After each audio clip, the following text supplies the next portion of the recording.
last Sunday of July. Sunday fun day. Yeah. It has been a fun day too.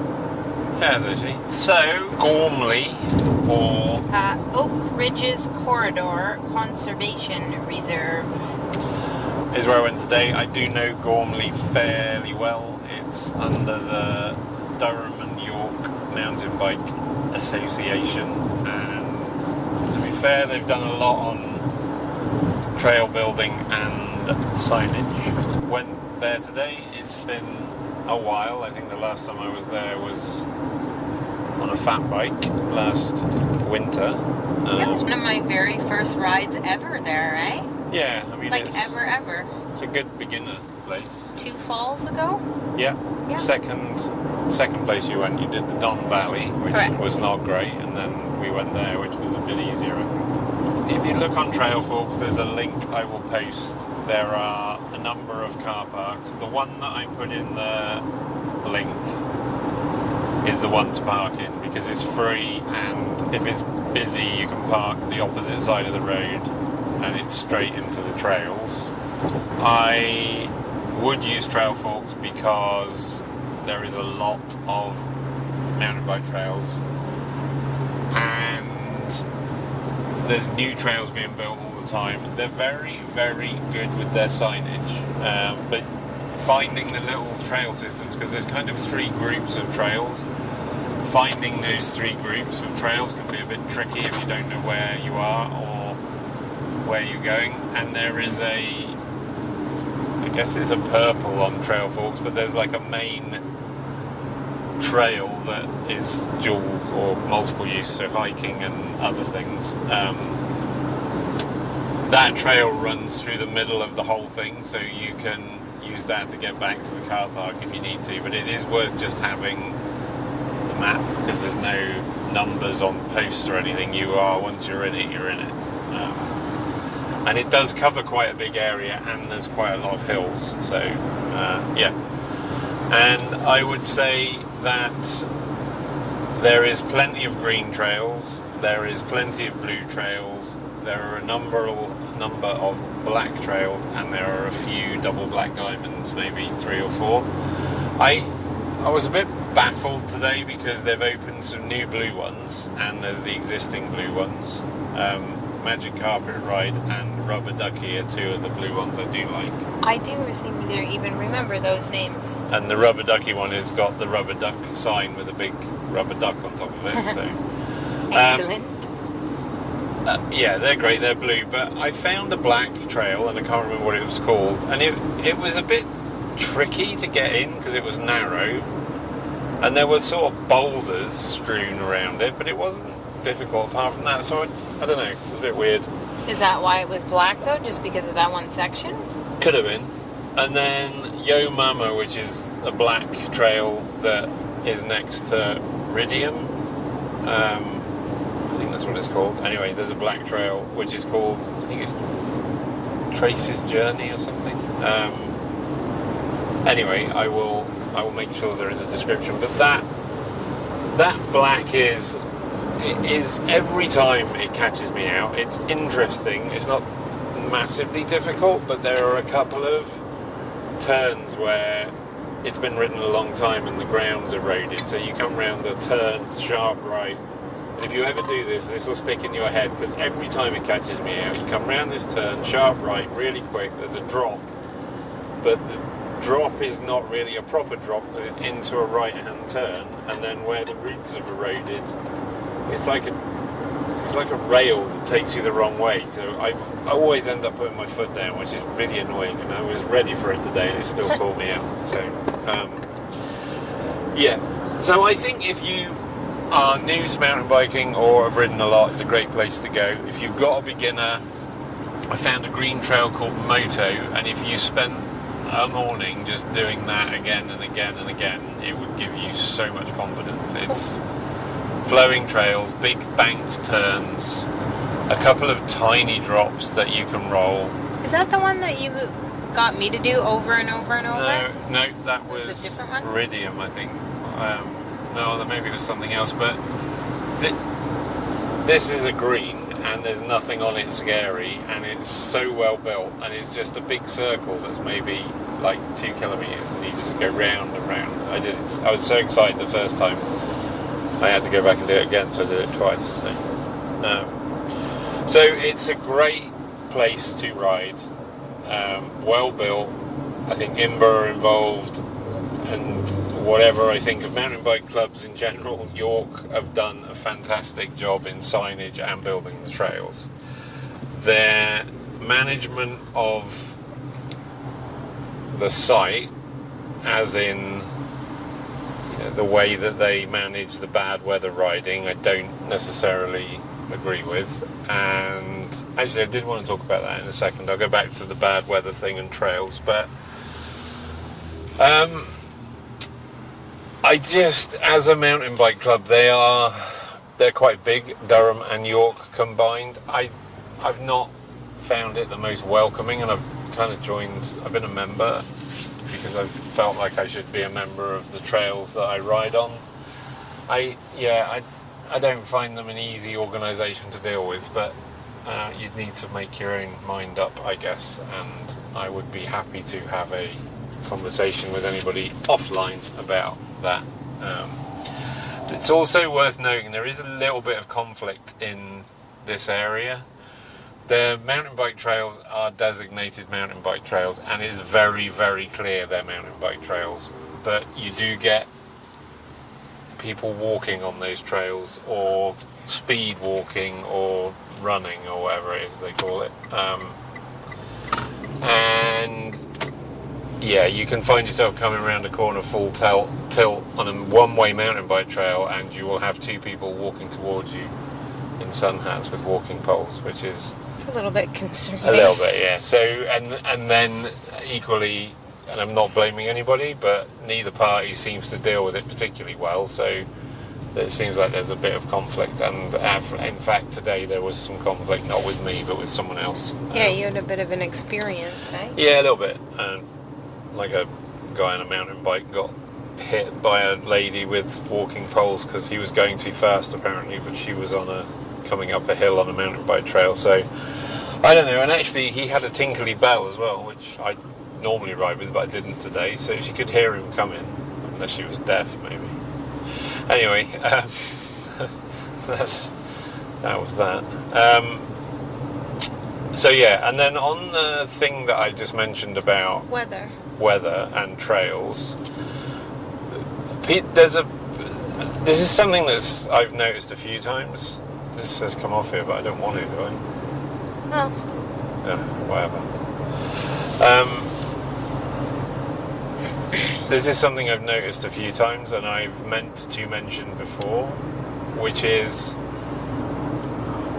when you ride on trails and the weather's bad, the trails get eroded. There's nothing you can do with it, and in England we don't have this "don't ride, it's wet," and I get why it happens, and if it's really wet then common sense should prevail. But I did notice today that on one of the trails I was on that was a little bit swampy, people ride around the puddles, and what happens is they ride around the puddles and then that gets churned up, and then they ride even wider around the puddles because they don't want to ride in the churned up bit. So what happens is that your narrow single track gets wider and wider and wider, and unless you're racing, then ride through the middle of the trail. I.e. the middle of the puddle? puddle? Just ride through the middle of the puddle, or don't go out in the rain or in the wet, because all you're doing when you go wide all the time is just making the trail wider, and actually you're dumbing down the trail, because by making it wider it becomes easier, and then whatever it was intended as becomes something different. So just, if you're going to ride in the wet, which I think you should, just ride in the middle, don't ride on the edges. So follow everybody else's tyre tracks, unless you're trying to win a downhill race or a cross-country race, then pick your own lines. But anyway, I don't think anybody listening to this is. So. Anyway, so that's that. So today, what was the weather? The weather was finally a little bit cooler. It's been feeling like almost 40 degrees with humidity here in Toronto last week. Yeah, actually, I felt great today. I was like, I can get up this hill, no problem. And I didn't there realise was next to no humidity. It was 22 degrees, whereas last time I was there it was 32 degrees, so that 10 might have had something to do with it.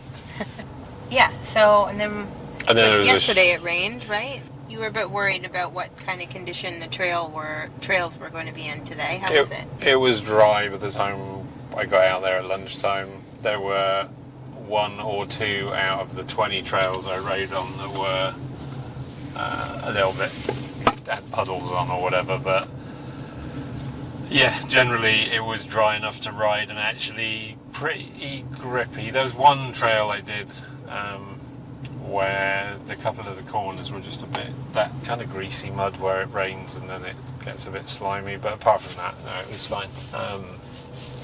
Mosquitoes were annoying as ever. And I'll let you talk about what you found, but just on my side, I did see a couple of chicken of the woods sites which had been already harvested.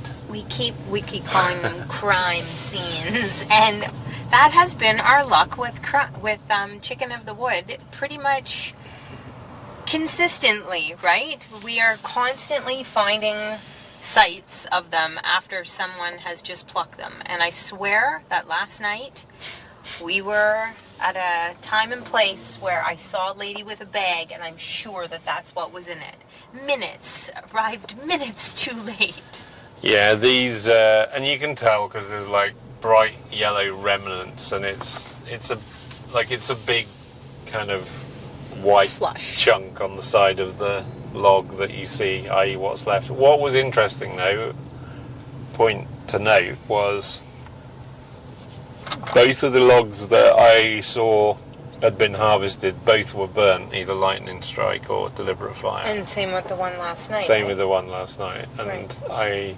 I did wonder if that was, I don't know if it's the type of wood or, and again, because of the bugs, I didn't really hang about too long, but I did wonder if this, when trees are burnt, if they seem to like that, maybe.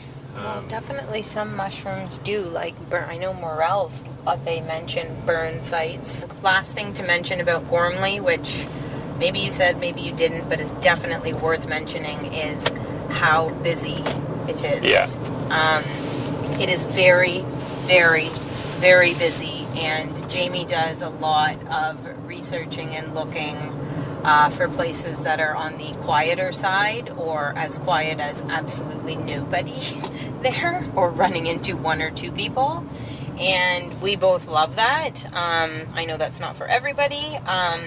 So as beautiful as Gormley is, I really enjoyed my time there today. I also I had enough at the end. And on that note, from a riding point of view, when I've ridden at Gormley, I've ridden in early afternoon after work, i.e. like straight after work, 5 o'clock, or even earlier if possible, and you don't see anybody. If it's raining, I've ridden there, you don't see anybody. I've tended to avoid weekends. Today was a beautiful day, so rightfully so, it was very, very busy. There is fat biking in there. That was the last time I was there, and it was borderline whether it was rideable or not, so I didn't see many people, but I think that's a bit quieter. But if you are going to go up in the evening, just have a look at the York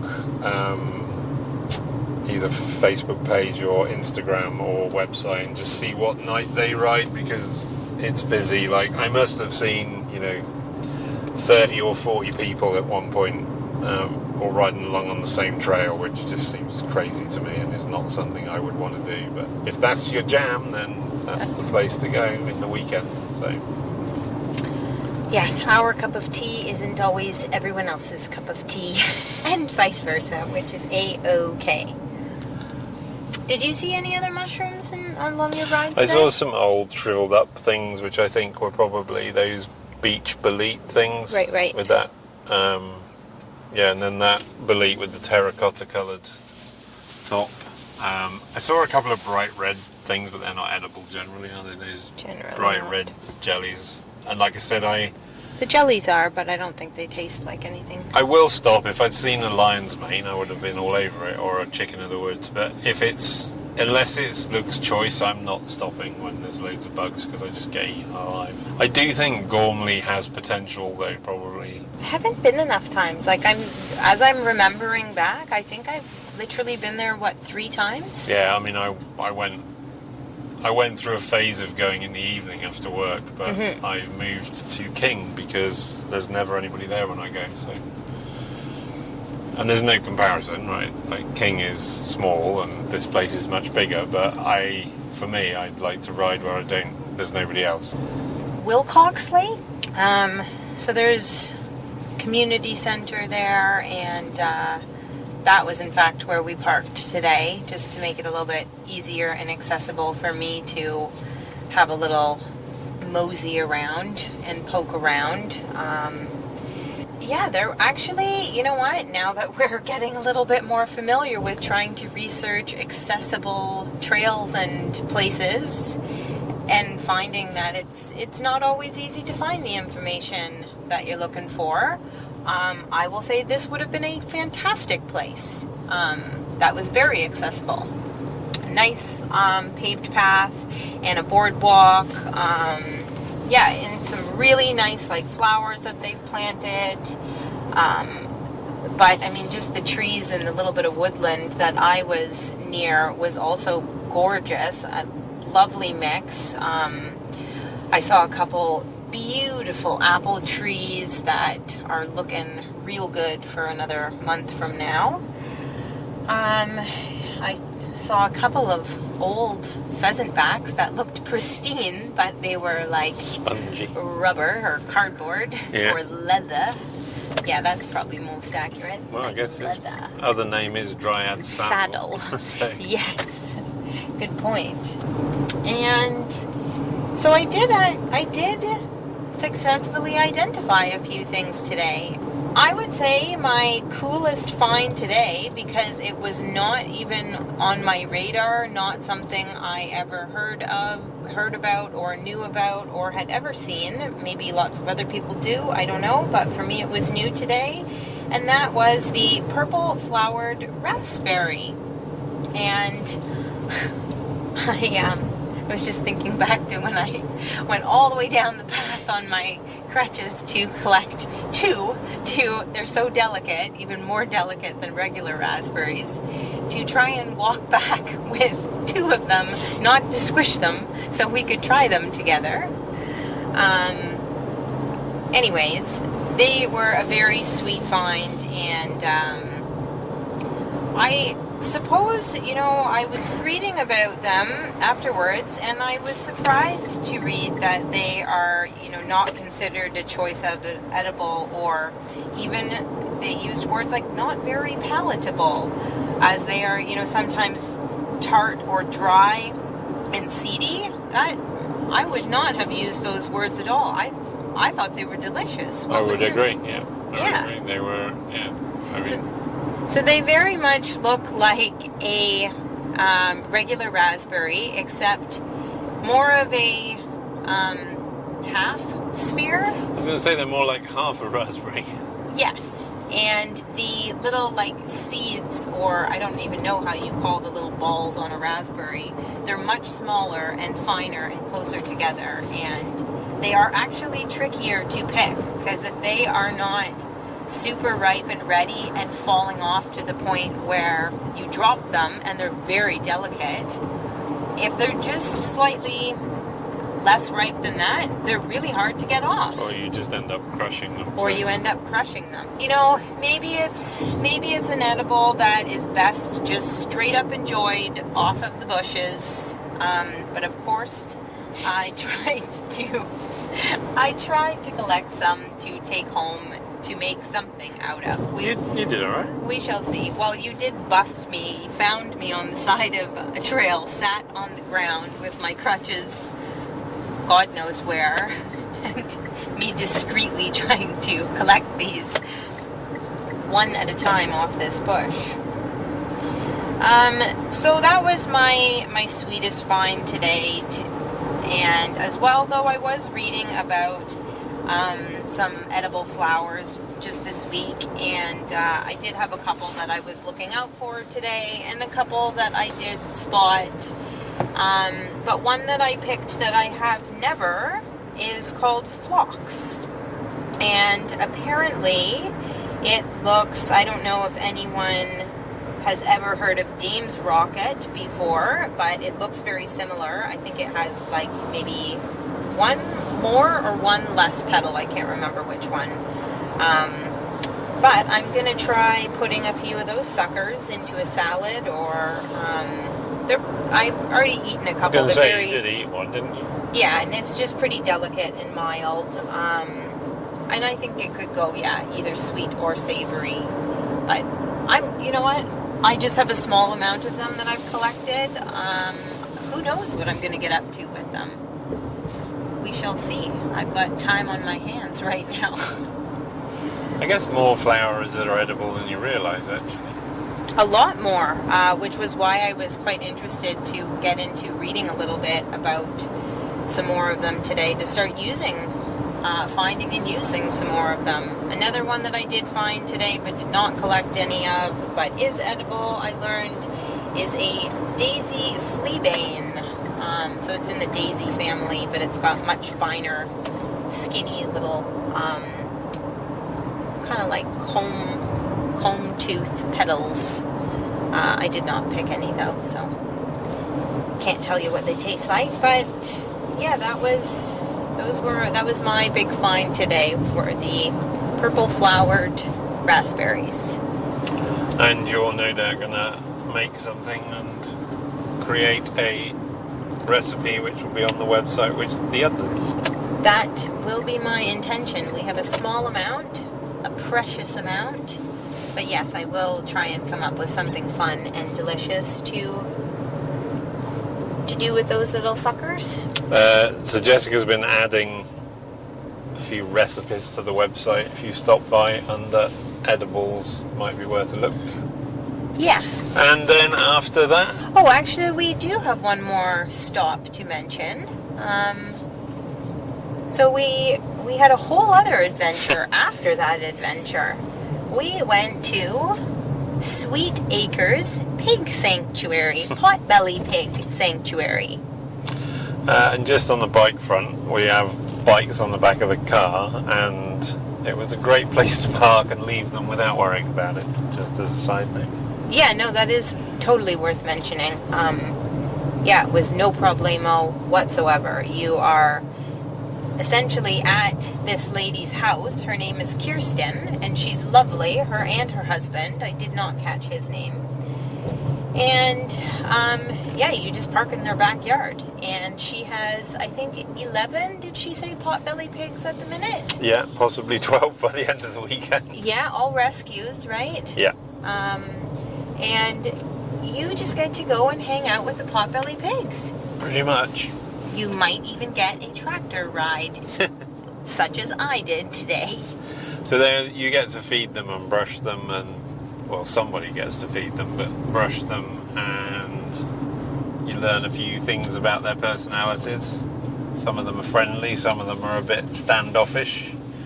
There's a whole hierarchy? Is that hierarchy of rules and regulations. Yeah, who's in charge? And then there was Delilah, sweet Delilah. She was a lone wolf. She did not march to the beat of anyone's drum. She rolled solo. And you can often find her in the next door neighbor's yard eating the crab apples. Which in fact is where she was when we left. Yes. Getting stuck in. So yeah, that was a super duper sweet visit. So it's free to visit, but, make a sensible contribution to help with the upkeep. By donation, yeah. The lady was super welcoming, offered to make people tea and coffee. She's only open a few hours a day, so it is probably worth calling, I think. Yeah, we decided last minute at 8 a.m. today. We called and she answered right away and said no problem. I'm opening for a couple hours at 3:30. And I'll put a link for this in the description as well. So yeah, definitely worth a visit if you've, full stop. I was going to say if you've got children, but it doesn't matter really. I mean, full stop. If you like pigs or animals, go and hang out and tickle some pig tummies. Oh yes, and definitely behind their ears. Ooh. Did you want to see their tails wag? They do, little flicky tails.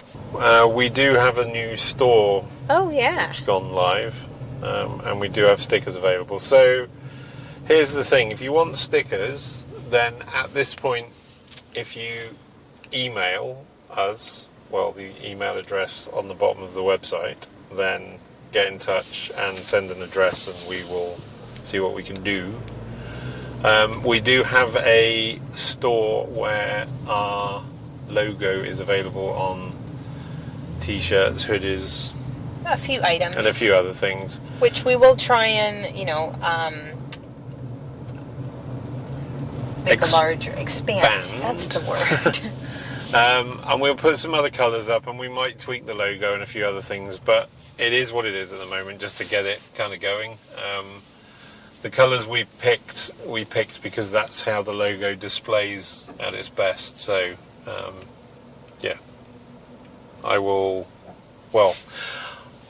put a link to the website in the description. If you go to the website and click store, it'll take you there.